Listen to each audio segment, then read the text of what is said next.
ብር ማለት ለኔ መገልገያ ነው እንትን የምለው ነገር አይደለም። ጤና እስካለ ድረስ ለጤና ብሎ አሁን ለብር ብሎ ጤና መጉዳት በእኔ በኩል አላስብ። ለምን አይቻታለሁ ለዛችን ጊዜ አንዳንድ ጊዜ አሁን የማይሆን ቦታ ይገባል ሰው ለብር ብሎ የማይደረግ ነገር በቃ የማይደረጉ ነገሮች ለብር ተብሎ እንደሱ አይደረግ። ብር መገልገያ ነው እኔ የማስበው በቃ ለሆነ እንትን ለቤተሰብ መድረሻ በቃ በሚያስፈልጋቸው ሰዓት አስፈላጊ ነው። ግን ደግሞ በጣም እንደ ትልቅ ነገር ይሄ ከሌለማ የሚሆን ነገር አይደለም። ጤናና ነፃነት ከሌለ ነው የሚሆን ነገር እንደሌለ እኔ እስካሁን እስካየሁት ድረስ አለመታሰር ከታሰርክ ብር አትሰራም። በቃ ምን ጥቅም አለው? ሰው ቤት ተቀምጦ ምንም አታመጣ ምንም ብታደርገው እድሜ ልክ ብትታሰር ምን እንደው ስለዚህ መገልገያ ነው። አከብረዋለሁ ብርን እንዴ አላባክ አንተና አምጣ አልሰጥም። በቃ ለምን ተከባብረ እንዴ እኔ ቤተሰብ እህቴ ወንድሜ ከሆነ እንደፈለጉ ለምን ከይሰጡ ታውቁት ወንድ ጓደኞቼ ማምናቸው ጓደኞቼ አስፈልጉት ነው እንዴ ሌላ ነገር አውቀዋለሁ። አምሮ ወይ ስራ ነው ኬክ ይሰራሉ ጓደኞቼ እኔ ፖስት አደርጋለሁ ቅምሻ ኬክ የሚባል ኬክ ኢትዮጵያ ምናምን በጣም ይሰሩ ጎበዝ ልጆች አሉ።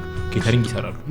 ብር ከታየቁኝ ራሱ የሆነ ነገር አድርግልኝ እንደዚህ ግዛ ለምን እኔም ከነሱ ኮስ ለቁም ነገር መኪናው ነገር ፈልጋብኝ ነው መጠየቅ ስለደበረኝ ነው ወይ የሆነ ነገር በስቶብኝ ነው ከጠየቅኩኝ አለ ለሰው አልነካም። በቃ ብር